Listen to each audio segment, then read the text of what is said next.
This is it, the conclusion to our series on leadership. We talked about what a leader is, what good leaders. We also talked about leading without fear.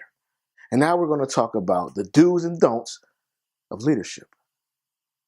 And we're actually going to call it the don'ts and do's. It's a two-part series. We'll talk about the don'ts this week, and then we'll conclude with the do's, what great leaders do. So let's get right to it.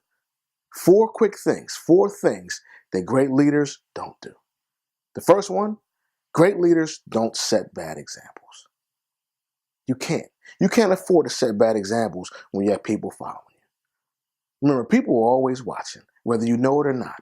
Someone's observing you to see what you do, to see if you are accountable, if your yes means yes and your no means no. So you have to set good examples. And when we talk about bad examples, we're talking about bad attendance, bad attitude, almost as if the organization, the team isn't important to you. Just taking it for granted. You can't set bad examples with people following you and people looking up to you. The second thing that great leaders don't do, they're not overbearing or bossy. Now, next week, we'll talk about delegation, because there's a thin line between delegation and being bossy. And sometimes people cross that line because they don't understand the importance. And there's one word that shows the difference between the two. It's collaboration. When you are delegating, you're giving out tasks and assignments to encourage collaboration on your team. When you're being bossy, you're just handing out assignments. Do this, do that. Whether it makes sense, whether it helps the organization grow or not, they're just being bossy. Great leaders aren't bossy.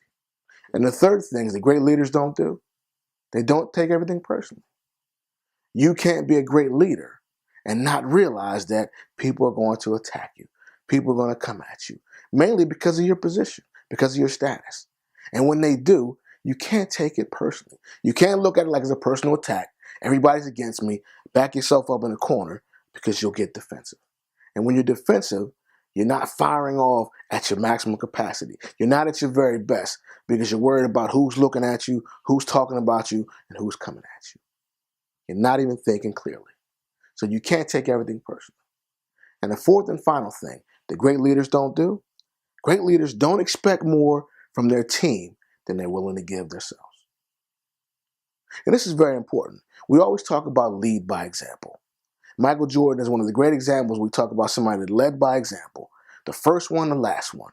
First one in practice, last one leaving practice. Because it mattered to him. He wanted to be a leader of that team. You have to be the same way. You have to show that this business, this organization, this team, this ministry, this family matters to you. You have to set the example. And you can't expect your team to do things you're not willing to do yourself.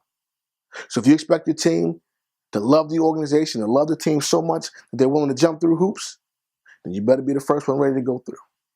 If you want your team to be willing to walk on hot coals, then you better be the first one taking your shoes and socks off to walk over those coals. You can't expect them to do something that you're not willing to do yourself. Listen, that's it. Those are the four things that great leaders don't do. Always remember, don't set bad examples. Not overbearing and bossy. Don't take everything personally. And they don't expect more from their staff or for their team than they're willing to give themselves.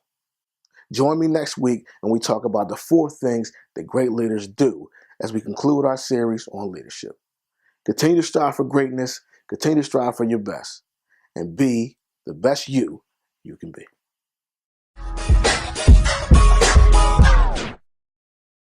That I can have this moment to life.